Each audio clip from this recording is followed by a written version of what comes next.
JIT के head रहे हैं 9 मई की, आपने रेजिग्नेशन क्यों दिया था? बेगुनाह बंदा चलान नहीं करना, ये बहुत बड़ी बात थी। कहते हैं हम बेगुनाह थे, ये पुलिस ने हमारे साथ ज्यादती की और ये चालान काटे। कोर्ट ने डिसाइड कर दिया, आपके सामने है, जो ये कि सही। कन्विक्शंस हो चुकी हुई हैं। टीवी बाट साहब है, ख्वाजा तारीफ गुलशन साहब, वो वहाँ पर दुबई में पकड़े जा चुके हैं। वहीं पे उसी वक्त शूटर पकड़े गए और फिर हमने उसको ट्रैक करते करते गाड़ी भी बरामद की जिसमें वो लेके गया था। अच्छा, गोगी बाट साहब कहते हैं कि मैं इन्वॉल्व नहीं हूँ। तिफी और गोगी जो है ये चूँकि मौके पे भागे थे, अगर ये उस वक्त इनके लिए बेहतर ये था कि ये शामिल तफ्तीश होते और उसी वक्त अपने आप को अपनी सफाई देते कि जी मैं अपने डिफेंस में ये कहना चाहता हूँ। इनका एक रेड वारंट इशू हुआ था जो आपने मुझे बताया था कि इशू हो गया। जी।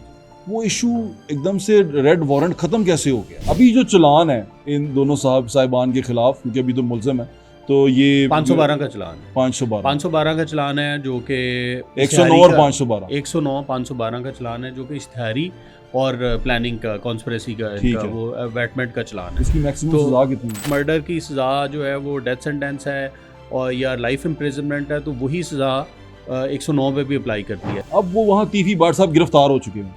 अब प्रोसीजर क्या है आप जो आप इसको देखते हैं? क्योंकि लोग कोई कहते हैं आ गया, बीमार है, अस्पताल है, ये है, वो है। वो उसमें फरमा रहे हैं कि हमें शक है कि ये वहाँ से आएंगे, यहाँ पर उनको उनके साथी फिर छुड़ाने जाएंगे। कहानी बताई उन्होंने, फिर ये कोई पुलिस वाला इनको लेने जाएगा और ये रास्ते में मार दिए जाएंगे। तो ये साथी तो पहले भी छुड़ाने आते थे, पहले भी ऐसे इंसिडेंट हुए हैं, सीसीडी की स्पेसिफिक इंसिडेंट नहीं है। फिर वो अंदर नेफे में पिस्तौल चल जाती है। साथी की गोली से भी हो सकता है और पुलिस की गोली से भी हो सकता है। आपको तो पुलिस वालों के नाम पड़ जाते हैं, इनकाउंटर स्पेशलिस्ट। क्योंकि जब by the time it reaches prosecution और रीचेस कोर्ट, तो बहुत मच वाटर है पास डाउन द ड्रेन।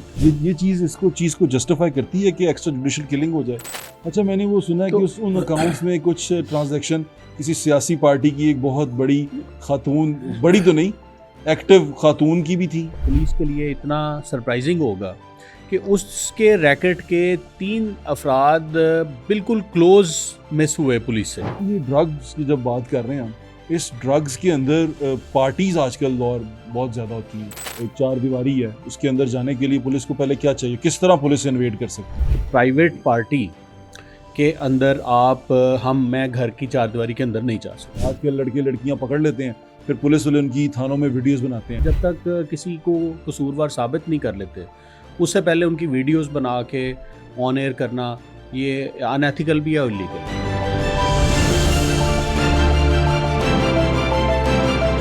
अस्सलाम वालेकुम, मेरा नाम है ज़ुहैब भट्ट और आप देख रहे हैं दिल की बात ज़ुहैब भट्ट के साथ। आज जो मेरे मेहमान हैं वो डीआईजी एडमिन हैं पंजाब पुलिस के, इमरान किश्वर साहब। उनसे दिल की बातें करते हैं। अस्सलाम वालेकुम। वालेकुम सलाम। कैसे हैं आप? अल्लाह का शुक्र। इमरान भाई, अब दिल की बातें करने के लिए आए हैं। मुझे लगा था कि शायद आप वर्दी के बगैर आएंगे, लेकिन आप वर्दी के साथ आए हैं। लेकिन दिल की बातें तो पुलिस वाले से भी कर सकते हैं। जी जी बिल्कुल। सबसे पहले मुझे ये बताएं कि आप डीआईजी एडमिन हैं पंजाब पुलिस, लेकिन आप एसएसपी हैं, ये क्या चक्कर होता है? क्योंकि आजकल ये बहुत चल रहा है। हाँ, ये नई बात नहीं है।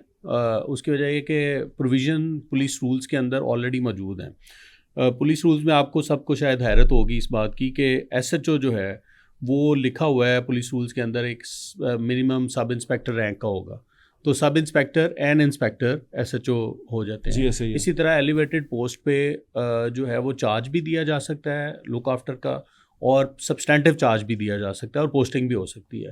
तो ये प्योरली पुलिस रूल्स के अंदर और हमारे एस्टा कोड के अंदर मौजूद है प्रोविज़न कि आप एलिवेटेड पोस्ट पे काम कर सकते हैं। अच्छा भाईजान, आप जेआईटी के हेड रहे हैं 9 मई की, एक बहुत पॉलिटिकली हाइप्ड जो सी थी वो थी। मैं आपका रेजिग्नेशन जो है वो पढ़ रहा था, उसमें लिखा हुआ है कि आप जिन तमाम चीज़ों के हेड रहे थे, आपने एक दफ़ा रेजिग्नेशन भी दे दिया था। सवाल, क्योंकि वो एक सवाल ज़रूरी है, उस आपने रेजिग्नेशन क्यों दिया था? देखिए, वो क्या उसकी वजह 9 मई का प्रेशर तो नहीं था? मैं सिर्फ ये जानना चाहता हूँ। नहीं, ऐसी कोई बात नहीं थी। और वो एक इंटरनल, अभी उसको प्योरली आप उस सेंस में रेजिग्नेशन इसलिए नहीं कह सकते कि उसका प्रोसेस पूरा नहीं हुआ था। ठीक है, तो वो शायद इसलिए लोगों ने उसको कहीं दुख हुआ था आपको किसी चीज़ का? वो पॉसिबल, वो हमारे एक इंटरनल इश्यूज थे, वो ऑलमोस्ट रिजॉल्व्ड हैं। जेआईटी की आपने बात की है तो उसमें कतन किसी किस्म का कोई प्रेशर नहीं था। और डे फर्स्ट से मैं, आप बल्कि it shall be a surprise to everyone कि पहली बात और डायरेक्शन जो कि उस वक्त के सीएम साहब थे उन्होंने दी थी, और तमाम जेआईटी की जो भी मीटिंग्स हुई उसमें ये थी कि बेगुनाह और बेकसूर बंदे को हमने पकड़ के किसी को चलान नहीं करना। ये ठीक बड़ा है। कैटेगोरिकली बताया गया ठीक था। है। और इसीलिए उसमें तमाम टीम्स जो टेक्निकल थी, सीटीडी की थी, नादरा की थी, हमारी आईबी की थी, हमारी अपनी टीम्स थी, टेक्निकल विंग्स थे, सीआरओ थे, ये सारे इन टैंडम काम कर रहे थे। और सारे अपने अपने सोर्सेज से जो कि इनके यानी लाइक अगर हमने पिक्चर्स पिक की हैं किसी जगह से, डेमोन्स्ट्रेशन की, प्रोटेस्ट की, वेंडलाइजिंग की, आर्सन की, तो वो पिक्चर्स भिजवाई जाती थी और वो उनकी होती थी मैचिंग पूरे नादरा के डेटा के साथ, और फिर उसमें प्रोबेबल मैचेस के बाद उनको कॉल करके फिर इंटेरोगेट करके फिर उनके टेक्निकल एनालिसिस किए जाते थे। इस लेवल पे आके फिर उनकी ना सिर्फ प्रेजेंस बल्कि प्रेजेंस की रीजंस भी इंटेरोगेशन होती थी। और उसके बाद फिर तो मैंने जैसे आपको बताया कि बेगुनाह बंदा चलान नहीं करना, ये बहुत बड़ी बात थी, और इस बात का बहुत ख्याल रखा गया और बड़ी कोशिश करके तमाम लेवल्स पे इसको, यानी कि ना सिर्फ एसएचओ, डीएसपी, एसपी लेवल पे इसको पर्सनली इंटेरोगेट किया जाता था, बल्कि ऊपर भी तमाम लोग इसी इसको पे चेक सवाल करते मैं थे। पूछना चाहता हूँ आपसे। बात जितने भी लोग हैं, मोस्टली जितने अभी हुए हैं, अदालतों से Convictions सजा भी हुई हुई हैं, कन्विक्शन भी हुई हैं, हम्म। वो कहते हैं हम बेगुनाह थे, ये पुलिस ने हमारे साथ ज्यादती की और ये चालान काटे और ये हमें इस तरह इसके लिए किया, ट्रायल के लिए डाला गया और गिरफ्तार किया गया, और वो कहते हैं कि हम बेकसूर थे। क्या आपका क्राइटेरिया क्या था जिस पे आपने ये एक चालान पूरी किया? ट्रायंगल ऑफ एविडेंस बनती है, और उस ट्रायंगल ऑफ एविडेंस के अंदर कोई अक्यूज्ड अगर पूरा आ जाता है तो वो अक्यूज्ड हमारी नज़र में या कानून की नज़र में गिल्टी होता है। मैं जिसमें एक एक करके ट्रायंगल पूछ सकता हूँ, एक दो लोगों का पूछ सकता हूँ, जैसे मैडम यास्मीन राशिद का पूछ सकता हूँ मैं कि आप क्या नजर वो आया तो आपको? आपका कोर्ट ने डिसाइड कर दिया है, आपके सामने है, जो जी कि सही है। कन्विक्शंस हो चुकी हुई हैं, तो विल मैं as go an by the investigator verdict पूछ ऑफ। रहा हूँ आपसे कि आपको क्या नजर आया उनकी उस ट्रेल में, क्या था जो मेजर वजह बनी उनको चालान देखिए, काटने? उसमें मेजर तो कॉन्स्पिरेसी है, और कॉन्स्पिरेसी हैच हुई और उसके बाद इम्प्लीमेंट हुई, और उसमें रिकॉर्डेड ऑडियोज़ भी मौजूद हैं, रिकॉर्डेड वीडियोज़ भी मौजूद थी, और उनका कनेक्शन था परपेट्रेटर्स के साथ जो आर्सन कर रहे थे कॉन्स्टेंटली, और एक नहीं कि ये हंड्रेड्स में उसके कनेक्शन साबित हैं सीडीआर्स के साथ। तो वो अगर वो मिसल का हिस्सा है, सारी चीज़ें वो जब आएंगी वो सामने वो आ भी अभी चुकी हुई चुकी हैं, हैं। और वो पूरी असेसमेंट उसमें मौजूद है, डिटेल्ड असेसमेंट हर एक की है उसमें, यानी परपिट्रेटर्स के प्लानर्स के साथ राब्ते हैं, प्लानर्स ने कब कब वो प्लानिंग की और इम्प्लीमेंटेशन की, वो it's all on the record. तमाम चीजें एविडेंस जो से थे वो क्लियर थे। एविडेंस बेस्ड ही हुई है, एविडेंस के अच्छा, अलावा नहीं। भाई एविडेंस की बात चल रही है तो एक केस जब आप ओसीयू ऑर्गेनाइज क्राइम यूनिट के हेड थे तब आपके दौर में एक केस हुआ था अमीर बलाच के कत्ल का, और अभी हमें पता चला है कि उसमें जो गोगी भट्ट साहब तो आ गए हैं, पेश हो गए हैं, तो तीफी भट्ट साहब है, ख्वाजा तारीफ गुलशन साहब, वो वहाँ पर दुबई में पकड़े जा चुके हैं, और उनको पकड़ने के लिए एक्सट्रेडिशन जो टीम थी उसके डीएसपी साहब थे वड़िया साहब, वो वहाँ गए हैं और उन्होंने उनको वहाँ पर अरेस्ट किया है। ये अभी तक की उसकी सूरत हाल है। ये जो आपने इन्वेस्टिगेशन की थी भाईजान अमीर बलाच कत्ल केस की, ये किसके पैमाने क्या थे आपको, जो क्योंकि जिस बंदे को अक्यूज़ किया गया है, जो बंदा मेजर पार्टी की तरफ से यानी कि अमीर बलाच की फैमिली की तरफ से, वो वाकई पुलिस इन्वेस्टिगेशन में था, गिल्टी था? ये हार्ड असैसिनेशन का केस था, और जिसमें प्लानर कोई और था, एग्जीक्यूशनर डिफरेंट थे, और प्लानिंग की एग्जीक्यूशन की सुपरविजन करने वाले अलहदा लोग थे। तो वो जो मर्डरर थे उनसे अरेस्ट करके यानी बैक ट्रैकिंग उसकी की गई।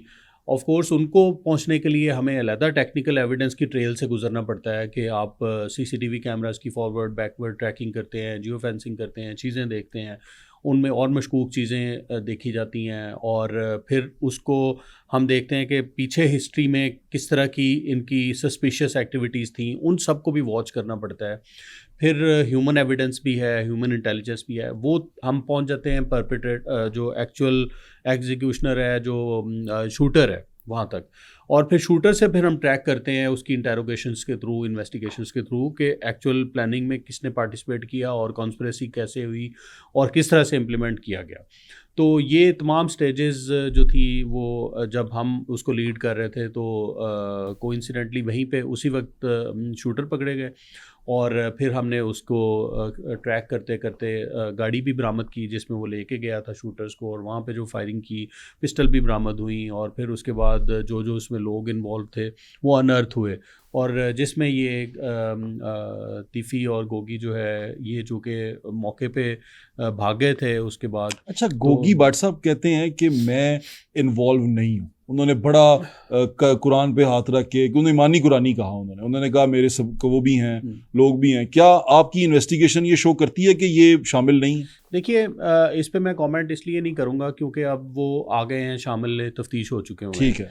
और मैं समझता हूँ उनको पूरा राइट है कि वो भी अपनी, अगर वो इनोसेंट हैं इसमें, तो वो अपनी इनोसेंस में अपने एविडेंस दें और उसके मुताबिक उनका डिसीजन हो। जो प्लानिंग और वो बाकी जो मेरी यानी आपकी इन्वेस्टिगेशन, मेरी इन्वेस्टिगेशंस थी उस वक्त तक फाइनल जो हो चुका हुआ था हमने मिसल में डाल दिया।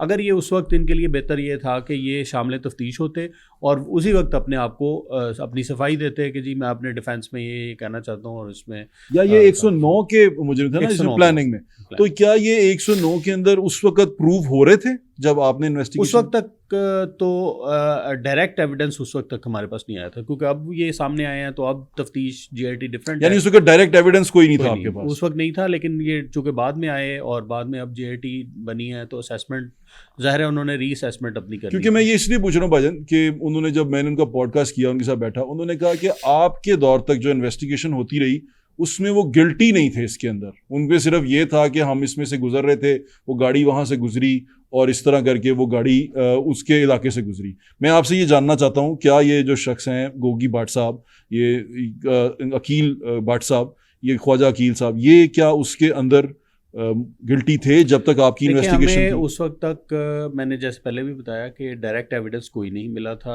इनके अगेंस्ट स्पेसिफिकली। जैसे तीफी की मीटिंग्स थी आगे, फिर इम्प्लीमेंटेशन के लिए उसने जिन जिन लोगों से कनेक्शंस हुए तो उस वक्त तक नहीं था। लेकिन ये इन्वेस्टिगेशन एक ऑनगोइंग बिजनेस है जी, इसमें किसी भी स्टेज पे आपके पास एविडेंस आ सकता है। जी बिल्कुल ठीक है। तो अब जेआईटी चूँकि डिफरेंट है, उन्होंने अब केस असेस करना है, मैंने तो नहीं असेस करना था। बिल्कुल ठीक है। तो उन्होंने अपने तौर पे पूरी इसकी 6 रुकनी जेआईटी बनी थी और उसने फिर इसको कंप्लीट असेसमेंट दोबारा की और उसके उनके मुताबिक जो भी फाइंडिंग्स होंगी वो जेआईटी। अच्छा, अमीर बलाज केस के अंदर जब तीफी भाट साहब बाहर गए हैं, मुल्क से बाहर फरार हो गए हैं, तो उसमें आपने खत लिखा, क्योंकि हमारा लंदन के साथ तो इंग्लैंड के साथ कोई ऐसा एक्सट्रेडिशन नहीं है, तो हमारा वो जो खत वो आपने एमएलए में किया था ना, म्यूचुअल लीगल असिस्टेंस में, तो आपने क्या खत लिखा था और आपने लिखा था वो खत?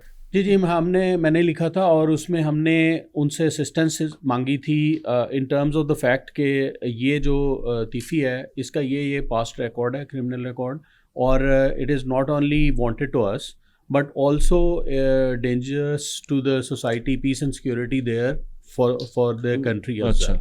तो ये हमने लिखा था और उसमें mutual legal assistance is not binding but it is an optional thing कि वो चाहें तो कोऑर्डिनेट करें और उसमें करें। हमारे साथ कई ऐसे, लेकिन उन्होंने किया, उन्होंने इस पे नहीं हमें रिस्पॉन्ड नहीं किया। और कुछ कंट्रीज़ हैं बड़ा फोर्थ कमिंग रिस्पॉन्स होता है। हमने स्पेन से भी जो है वो, हालांकि हमारा एक्स्ट्रेडिशन नहीं है, लेकिन वहाँ से हम मुल्ज़मान जो है वो कत्ल के मुल्ज़म लेके आए हैं और उन्होंने दिए हैं। और भी इसी तरह ये जो तीफी भाट साहब हैं, इनको फिर वहाँ पर चले गए, वीज़े पे चले गए और ये वीज़े पे वहाँ पे रह रहे थे। इनका एक रेड वारंट इशू हुआ था जो आपने मुझे बताया था कि इशू हो गया।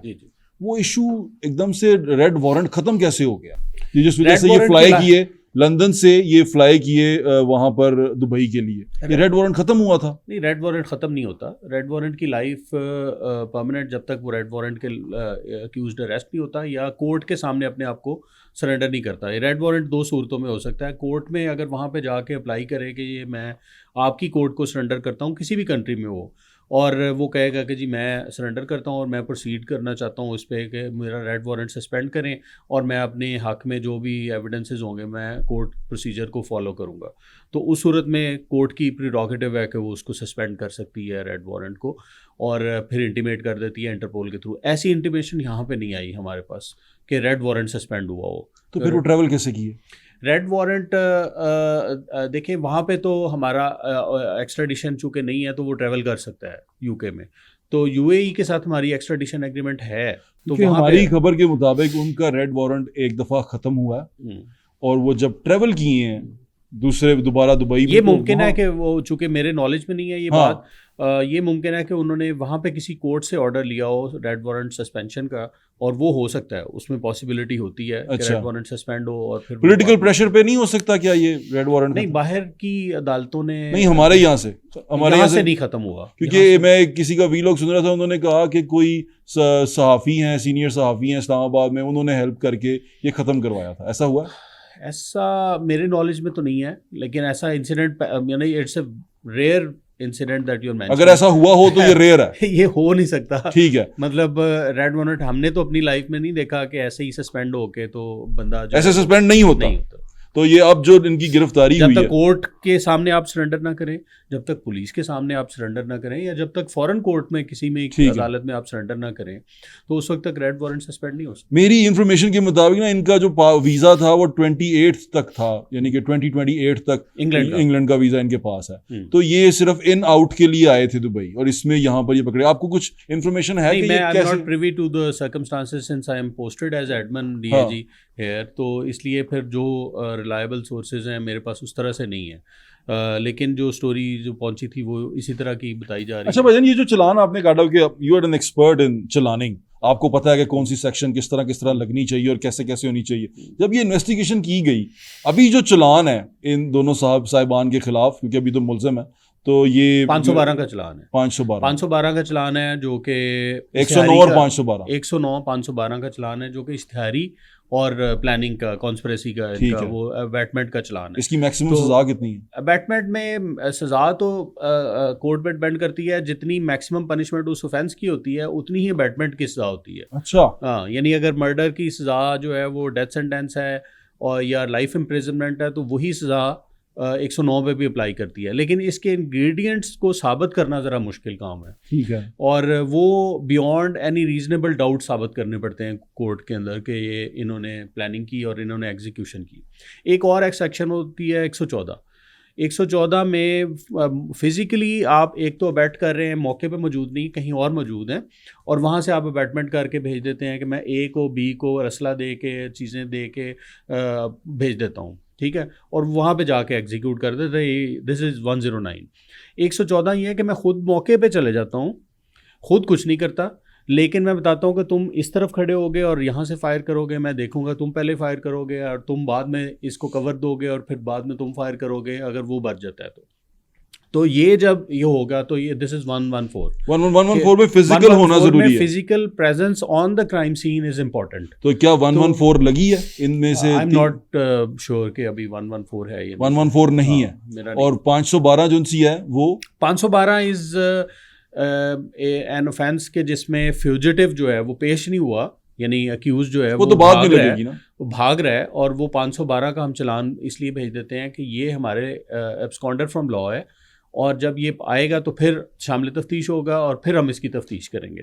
तो दिस इज 512। ठीक है, 512 और 109 है। अब 109 आपने कहा कि उस सूरत में कि जब आप उसको ठीक तरह प्रूव कर लें तो वही सजा है जो सजा ऑफेंडर की है, ऑफेंस की है, वही सजा 109। यानी कि इसका मतलब, क्योंकि मैंने लोगों से सुना, इवन कॉन्स्पिरेसी में भी वही सजा है, कॉन्स्पिरेसी में भी वही है। आप 120 जो है, 120 ये 109 वही जो भुट्टो साहब पे भी लगी थी, भुट्टो साहब पे 120B लगी थी, ये नहीं 120B एंड 109 दोनों लगी थी, तो इस पे उनको सजाए मौत हुई थी।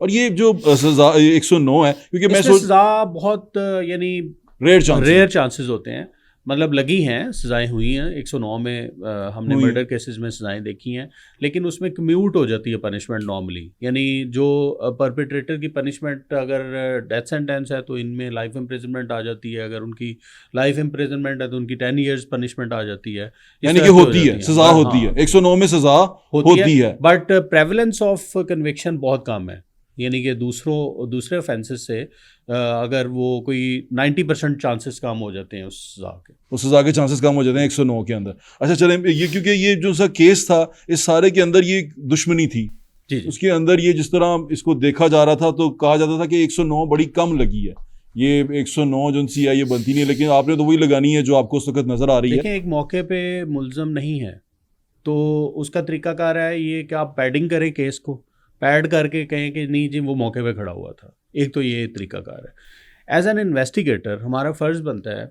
कि हम उसको फैक्ट्स सर्कमस्टांसेस को पूरा असेस करें और उसकी टेक्निकल एविडेंस के मुताबिक जो चीज़ सामने आ रही है उसको सामने सफ़ा मिसल पे लेके आएँ। ठीक है। उसके बाद फिर हम आगे चलते हैं। अच्छा। लेकिन अगर आप पैडिंग करें और केस में कि जी हर बंदे को आपने मौके पे शो करना है और इस तरह से आगे प्रोसिक्यूट कराना है, तो वो आप फिर एज एन इन्वेस्टिगेटर आपका क्या काम है? बिल्कुल ठीक है। अच्छा, एज एन इन्वेस्टिगेटर आपसे मैं ये सवाल भी पूछना चाहता हूँ, लोग जानना चाहते हैं क्योंकि बहुत सारी इसमें मिसकंसेप्शन है। अब वो वहाँ तीफी बाट साहब गिरफ्तार हो चुके हैं, अब प्रोसीजर क्या है आप इसको देखते हैं? क्योंकि लोग कोई कहते हैं आ गया, बीमार है, अस्पताल है, ये है वो है, बड़ी एम्बिग्विटी है। इसमें दो ऑप्शंस होती हैं, एक डिटेंशन की और एक सस्पेंशन की।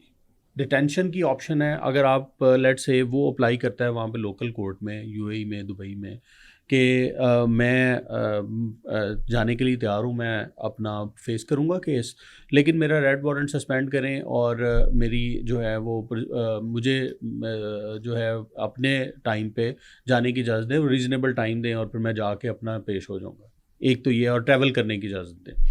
दूसरी डिटेंशन की है।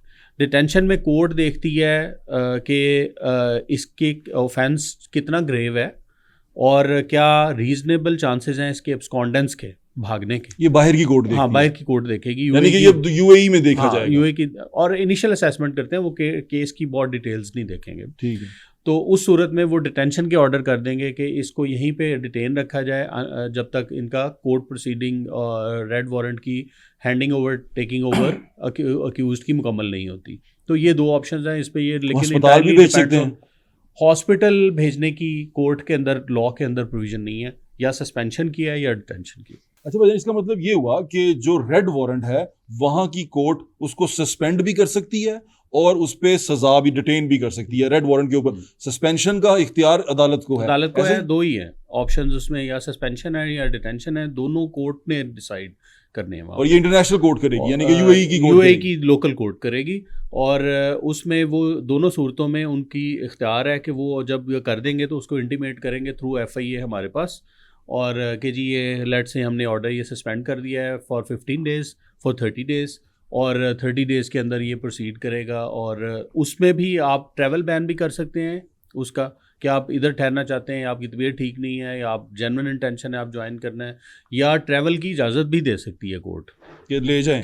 हाँ, कि वो नहीं, वो अक्यूज को ट्रैवल की इजाज़त भी मिल सकती है। उनके ये अभी सवाल इसलिए आगे जाना क्योंकि आगे डिपार्टमेंट की बात आ रही है। उनके बड़े भाई हैं ख्वाजा अजहर गुलशन साहब, वो ताजर हैं, उनका एक ऑडियो पैगाम पता नहीं अब उनका है कि नहीं है, मुबैना है, मैं उसे मुबैना ही कहूँगा क्योंकि उनके मैंने लफ्ज़ों के कहते हुए नहीं सुना, लेकिन ऑडियो है। तो वो उसमें फरमा रहे हैं कि हमें शक है कि ये वहाँ से आएंगे, यहाँ पर उनको उनके साथी फिर छुड़ाने जाएंगे, कहानी बताई उन्होंने, फिर ये कोई पुलिस वाला इनको लेने जाएगा और ये रास्ते में मार दिए जाएंगे। ऐसा होता है? देखिए, नहीं, वो ऐसा नहीं होता, और एवरीवन नोज के हम we go by law in this sense. लेकिन एक नया डिपार्टमेंट जो आपका डिपार्टमेंट खत्म होने के बाद, यानी कि ओसी ऑर्गेनाइज्ड क्राइम यूनिट खत्म होने के बाद बना है काउंटर ये क्या क्राइम कंट्रोल डिपार्टमेंट। अब ये क्राइम कंट्रोल डिपार्टमेंट जो बना है, इस डिपार्टमेंट के बारे में तो अब यही आ रहा है कि साथी छुड़ाने आ जाते हैं, कहानी भी एक जैसी है, साथी छुड़ाने आ जाते हैं कहीं, जो अब जो सेक्स ऑफेंडर्स हैं, तो ये साथी तो पहले भी छुड़ाने आते थे, पहले भी ऐसे इंसिडेंट हुए हैं, सीसीडी की स्पेसिफिक इंसिडेंट नहीं है। अच्छा। पहले भी पुलिस के ये साथ ऐसे वाकयात पेश आ चुके हैं कि साथी की गोली से वो हलाक हो जाता है। साथी की गोली से भी हो सकता है और पुलिस की गोली से भी हो सकता है। ऐसे भी इंसिडेंट हुए हैं जिसमें पुलिस की फायर से भी, फिर वो एक वो अंदर नेफे में पिस्तौल चल जाती है, सेक्स ऑफेंडर्स जो से मोस्टली पकड़े जाते हैं इस तरह की हरकत करते हुए, फिर वो अपनी वीडियो बताते हैं कि मैं जा रहा था, मेरे अंदर खुद ही बयान देते हैं वो। इसके बारे में क्या कहेंगे आप? देखिए, ये तो जब अदालत में चलान होंगे उसके बाद देखा जाएगा केस में कि क्या एविडेंस ये जो पुलिस दे रही है ये ठीक है या नहीं है। लेकिन ज़ाहिर है उनको जो इस्तगासे की कहानी है उसको उनको सेल करना पड़ेगा कोर्ट के अंदर, और जब तक वो सेल नहीं करेंगे उस वक्त तक तो इस्तगासे की जो कहानी है या जो स्टोरी है वो उसी पे हमें बिलीव करना पड़ेगा कि this is what happened. FIR का मतलब है फर्स्ट इन्फॉर्मेशन, तो फर्स्ट इन्फॉर्मेशन जो आपके पास आई है वो ये है। अब उस इन्फॉर्मेशन की आगे तफ्तीश होती है, तफ्तीश में सारी चीज़ें सामने आ जाएंगी कि ये दुरुस्त थी या गलत थी, और उनको भी राइट है कि वो अपनी जो काउंटर वर्शन स्टोरी है वो आप बयान करें कि जी ऐसी बात नहीं। आपको ऐसा नहीं लगता कि ये बहुत ज्यादा है, मतलब it's too much? Her story में साथी, हर रोज एक कहानी आती है, हर रोज टीवी पे खबर चलती है, साथी बचाने आए और वो बस अपनी गोली से हलाक हो गया, साथी लेने आए वो चल गया, पिस्तौल चल गया, ये चल गया।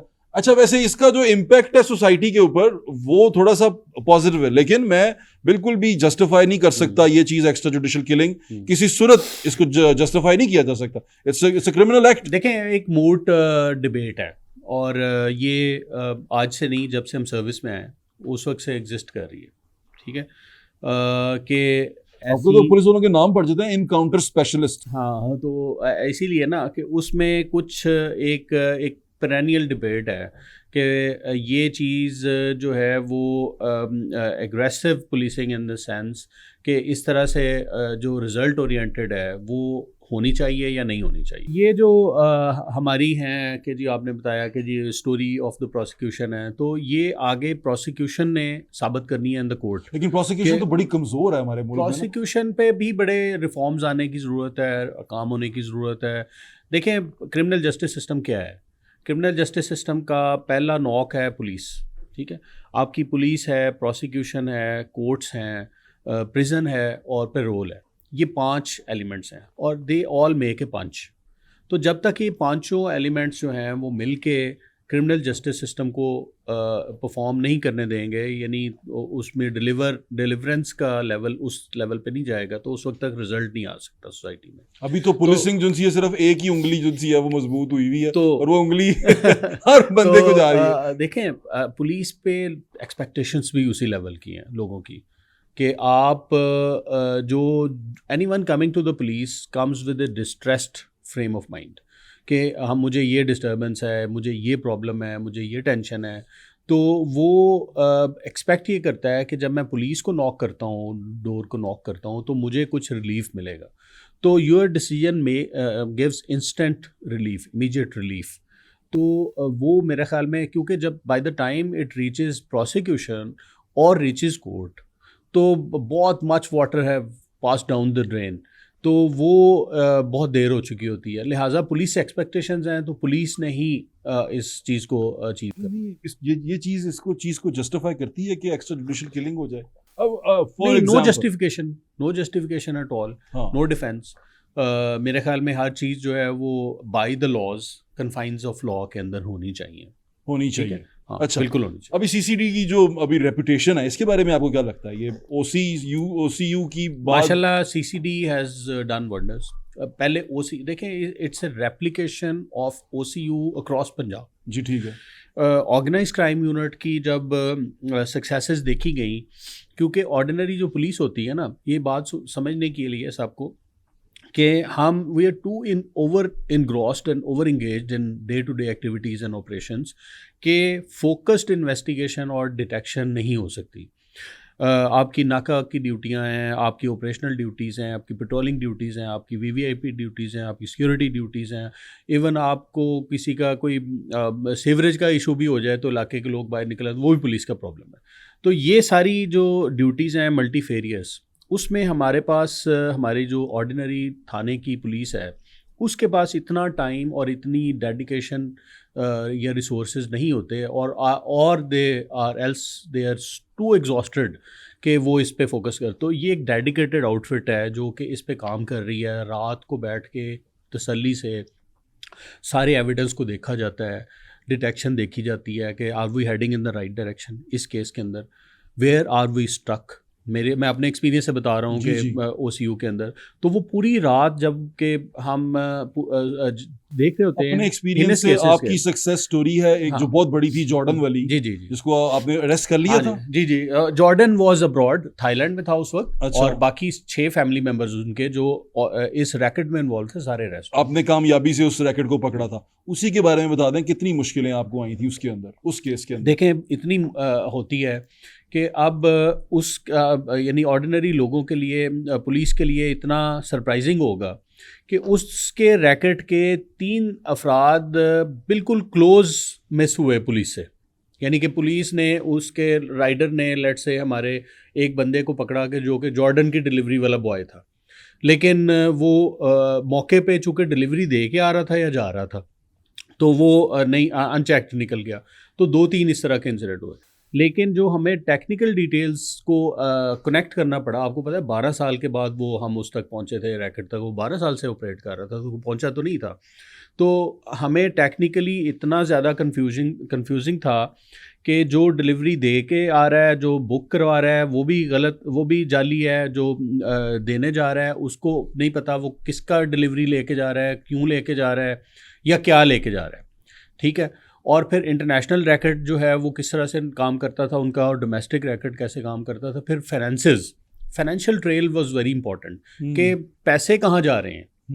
पैसे तो आ रहे हैं ना, तो वो किन किन अकाउंट्स में जा रहे हैं। क्या वो हुंडी यूज़ हो रही है, क्या वो मनी ट्रेल यूज़ हो रहा है, क्या वो कौन से बेनिफिशियरी अकाउंट्स हैं। वो मल्टीपल एक चेन थी जिसको करते करते करते करते एक्चुअली वी रीच्ड और unearth that racket through accounting details. अच्छा, मैंने वो सुना है तो कि उन अकाउंट्स में कुछ ट्रांजैक्शन किसी सियासी पार्टी की एक बहुत बड़ी खातून, बड़ी तो नहीं, एक्टिव खातून की भी थी। उसमें काफ़ी अकाउंटिंग बीच में देखें ऐसी थी, ऐसा था? ऐसा नहीं था। वो यानी क्योंकि काफ़ी रैकेट के अंदर ना, फाइनेंशियल ट्रेल के अंदर कुछ इनोसेंट लोग भी आए थे। अच्छा, ठीक है। ठीक है, यानी कि वो नहीं था ऐसा। लेट्स से उन्होंने क्या किया कि आपके अकाउंट में पैसे गए हैं और फौरन निकल गए हैं। ठीक है, ठीक है। ठीक तो है, अब जुहेब को नहीं पता कि मेरे अकाउंट में पैसे आए हैं और निकल भी गए हैं।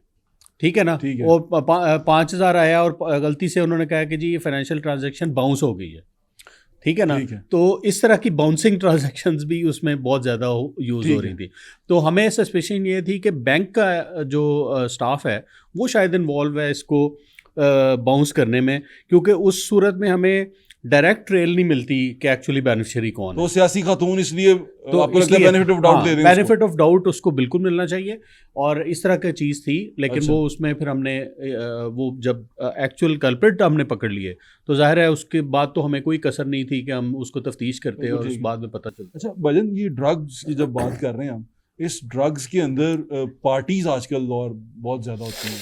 हर जगह पे पार्टी और ड्रग्स मिल जाती। कई तो बड़ी बड़ी जगह हैं जहाँ पर, और बड़ी नोन जगह हैं लाहौर शहर की, जहाँ ऐसी पार्टीज़ होती हैं और उन पार्टीज़ में ये ड्रग्स बिकती हैं। अभी आप पीछे आपने देखा होगा, कुछ दिन पहले एक वाक़या हुआ, हमारे दोस्त हैं आदिल रशीद साहब, उनका इकलौता बेटा, वो भी इसी तरह दोस्तों की एक दावत में, महफिल में कोई बातचीत हुई, ऐसी चीज़ हुई और वो बेचारे को गोलियां लग गई और आपस में कुछ चक्कर, बच्चे हैं जी अभी उन्होंने हाँ कर दिया।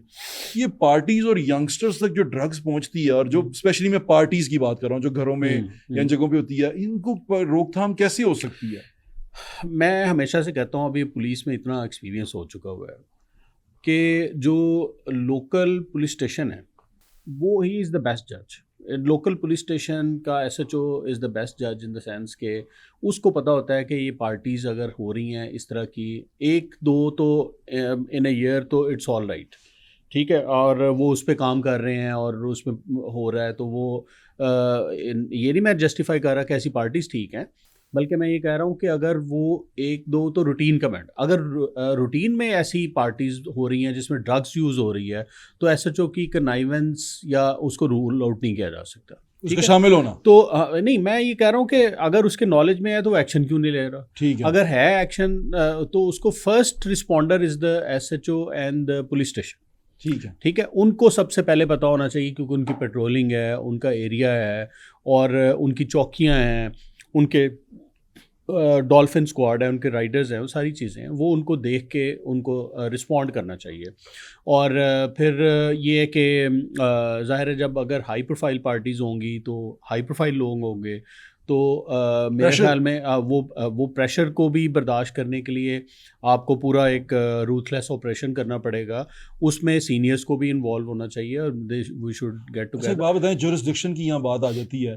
पुलिस कहाँ तक, एक प्राइवेट हाउस के अंदर पार्टी हो रही है, एक 4 दीवारी है, उसके अंदर जाने के लिए पुलिस को पहले क्या चाहिए, किस तरह पुलिस इन्वेड कर सकती है? कानून में ये लिखा हुआ है कि प्राइवेट पार्टी के अंदर मैं घर की चारदीवारी के अंदर नहीं जा सकता। नहीं जा सकते। नहीं, मैं आपको एक्सप्लेन कर रहा हूँ। हाँ, अगर वहाँ पे मुझे ये पता है कि ड्रग्स बेची जा रही हैं, ठीक है ना, एक सटल डिफरेंस है, ठीक है। मुझे पता है कि इस घर के अंदर लोग आए हैं जो कि कस्टमर हैं, वो पार्टी की आड़ में ड्रग्स लेंगे, ठीक है, और ड्रग्स बेचने वाला वहीं पे मौजूद है, देन हमें विदाउट वारंट ऑथराइज्ड हैं कानून के मुताबिक CNSA में कि हम वो रेड भी कर सकते हैं और अरेस्ट भी कर सकते हैं। अच्छा, यानी कि इन्वेड कर सकते हैं। रेड कर सकते हैं। अच्छा, फिर उसके अंदर वहाँ एक वो होती है, क्या कहते हैं, वीडियोस बनाते हैं। आजकल लड़के लड़कियां पकड़ लेते हैं, फिर पुलिस वाले उनकी थानों में वीडियोस बनाते हैं। उसके बारे में अनएथिकल है। देखें, हम जब तक किसी को कसूरवार साबित नहीं कर लेते, उससे पहले उनकी वीडियोस बना के ऑन एयर करना, ये अनएथिकल भी है और इलीगल भी है। ये किसी तरह अलाउड नहीं ये है जस्टिफाइड नहीं है, और ये पुलिस में भी नहीं है। नहीं, बिल्कुल नहीं होना चाहिए, बिल्कुल नहीं होना चाहिए। जब आपने रेड किया है, आप उसको, आपके पास पूरा कानूनी इख्तियार है, आप उनको पकड़ें, उनके खिलाफ जो भी एविडेंस है वो मिसल में अंदर केस फाइल में डालें और फिर प्रोसिक्यूट करें। अच्छा भाईजान, अभी आप DIG एडमिन है, ये DIG एडमिन क्या करता है? Primarily DIG admin is responsible for interwing transfer. Lahore के अंदर जो इन्वेस्टिगेशन ऑपरेशन और सिक्योरिटी के ट्रांसफर्स होते हैं, इंटरविंग्स एंड अदर यूनिट्स के डिपार्टमेंट के ट्रांसफर्स होते हैं, जो कॉन्स्टेबलरी के हैं, जो up to the rank of inspector, वो मैं करता हूँ। उसके बाद फिर हमारी वेलफेयर की एक्टिविटीज़ होती हैं, प्रमोशंस हैं, बोर्ड्स जो कि फ्रॉम कांस्टेबल टू इंस्पेक्टर वो हम बोर्ड करते हैं और उसकी प्रोसीडिंग्स करते हैं। फिर फाइनेंशियल जो बजटिंग है, कंट्रोलिंग ऑफिसर के तौर पे वो हमने डिस्ट्रीब्यूट करना होता है पूरा उसमें। और फिर वेलफेयर का है, पब्लिक जो पुलिस वेलफेयर के जो सेंटर्स हैं उनको हम डील करते हैं। अच्छा, लीव्स हैं, इस तरह की चीज़ें। You are very good investigator. मैंने आपको देखा है, वेरी गुड इन्वेस्टिगेटर। आप बड़े अच्छे और बड़ा कीनली चीज़ों को देखते हैं और पर्सनल पेन लेते हैं किसी भी इन्वेस्टिगेशन केस में, क्योंकि अमीर बलाज वाले केस में आई हैव सीन यू। आपको CCD में होना चाहिए था, इस क्राइम कंट्रोल डिपार्टमेंट में। आप यहाँ एडमिन में क्या कर रहे हैं? देखें, मैं आई वाज ऑफर्ड एक्चुअली, लेकिन चूँकि मैं ऑलरेडी 1 साल उसको लीड कर चुका हुआ था। अब एक नया डिपार्टमेंट रेज हो रहा था। जो आपके जो नीचे सबॉर्डिनेट्स थे उन्होंने बड़ा एहतजाज भी किया। उन्होंने कहा कि इमरान कीश्वर साहब को यहाँ रहना चाहिए। हाँ, वो जाहिर होता है, एक अटैचमेंट एफिलिएशन भी होती है सबॉर्डिनेट और सीनियर्स की, तो I am thankful to them. लेकिन वो एक साल मैंने कर लिया। उसके बाद उससे पहले भी मैं इन्वेस्टिगेशन का DIG रहा और SSP इन्वेस्टिगेशन भी 1 साल में रहा, तो वो कॉन्स्टेंटली मैं फील्ड कर रहा था और वो कॉन्स्टेंटली करता, तो टैक्सिंग काफ़ी हो जाता है। तो आई थॉट के staff posting combination of staff and field must be good, तो इसलिए फिर मैंने ऑप्टेड फॉर एडमिन। घबरा के तो नहीं गया? नहीं ऐसी आपने जगह रेस्ट करना चाहता हूँ। हम हमेशा फाइटिंग मोड में हैं, कोई मसला नहीं है। अच्छा, अब भाईजान ये आप डिसाइड कैसे करते हैं ये from operation to investigation and investigation to operation, जो ट्रांसफर है इसको गेज हमारे SOPs डिफाइंड हैं इसमें। लाइक सिक्योरिटी में 1 साल कम से कम स्पेंड करेंगे तो अप्लाई कर सकते हैं किसी और विंग में जाने के लिए, और 10 साल अगर हो जाएंगे तो फिर अदर्स यूनिट्स में जा सकते हैं, अदर डिस्ट्रिक्ट्स में जा सकते हैं। इसी तरह जो ऑपरेशन टू इन्वेस्टिगेशन है, कुछ लोगों की कंपैशनेट ग्राउंड्स होती हैं, कुछ के पर्सनल इश्यूज़ हैं जिसकी वजह से वो ऑपरेशन में या इन्वेस्टिगेशन में नहीं रहना चाहते, तो वो फिर मेरे पास आते हैं इन द ऑर्डरली रूम और फिर उसमें मैं डिसाइड करता हूँ केस टू केस बेसिस। जी ठीक है। अच्छा, ज़्यादा बता दें कि अभी आपके पास थाने थे जो रेनोवेट हुए थे, मॉडल पुलिस स्टेशन बनाए, स्मार्ट पुलिस स्टेशन। वो अब जब शुरू में थे तो बड़ा अच्छा चल रहे थे, अब आहिस्ता आहिस्ता वो दोबारा उसी डगर पे जाना शुरू हो गए हैं। उनकी हालतें उसी तरह ख़राब होना शुरू हो गई हैं जैसे पहले ख़राब थी। अगर नए कारपेट बिछे थे तो वो कारपेट बस डल गए हैं, उसके बाद उसकी मेंटेनेंस के बारे में नहीं सोचा गया। जो पंखे लाइटें लगी थी वो उस वक्त लग गई थी, अब जब जल गई हैं तो दोबारा ठीक करने के बारे में नहीं सोचा गया। वो जो कॉन्स्टेंट रिपेयर और कॉन्स्टेंट मेंटेनेंस थी वो नहीं आई, वो वहीं रुकी हुई है। पार्शली और ट्रू कि हमें basically it is more for the maintenance that we must focus, क्योंकि प्रोजेक्ट इनिशिएट होना तो हो जाता है, वो IG साहब ने एक इनिशिएटिव लिया और उसको इम्प्लीमेंट कर दिया, पूरे पंजाब के थाने अच्छे हो गए। लाहौर के अंदर 22 स्मार्ट पुलिस स्टेशन नए ऐड हुए, तो उसमें building state of the art बनी, बाकी चीज़ें लगी, गवर्नमेंट एक्सचेकर लगा, और उसके बाद फिर 2 वजूहात की वजह से ऐसा होता है। नंबर 1, मेंटेनेंस का बजट जो है वो रेगुलर इनफ्लो उसका डिस्टर्ब होता है, तो फिर ऐसा प्रॉब्लम आती है। नंबर 2, केयरलेस एटीट्यूड जो हमारे अपने स्टाफ का है कि वो अपनी चीज़ को अपने घर की तरह इस्तेमाल नहीं करते, तो उसमें उनकी ज़रूर सर्जनिश भी होनी चाहिए और उसकी करेक्शन भी होनी चाहिए। इस सिलसिले में एक डिटेल्ड SOPs डिफाइंड हैं कि आप 15 दिन के बाद SDPO ने उसकी इंस्पेक्शन करनी है, 1 महीने के बाद SP ने और DAG ने उसकी इंस्पेक्शन करनी है। तो वो पूरी एक इंस्पेक्शन रजीम डिफाइंड है। वो अगर होती रहे तो मेरा नहीं ख्याल कि ऐसा अंग्रेज़ ने जो 1934 में पुलिस रूल्स बनाए थे उसमें आप हैरान हो जाएंगे कि यानी फीडिंग चार्जेस आपके जो इवन एनिमल जो कैटल पाउंड रजिस्टर था उसमें जो एनिमल्स के जो चार्जेस आते थे और उनकी फीडिंग के आते थे उसकी भी इंस्पेक्शन करते थे।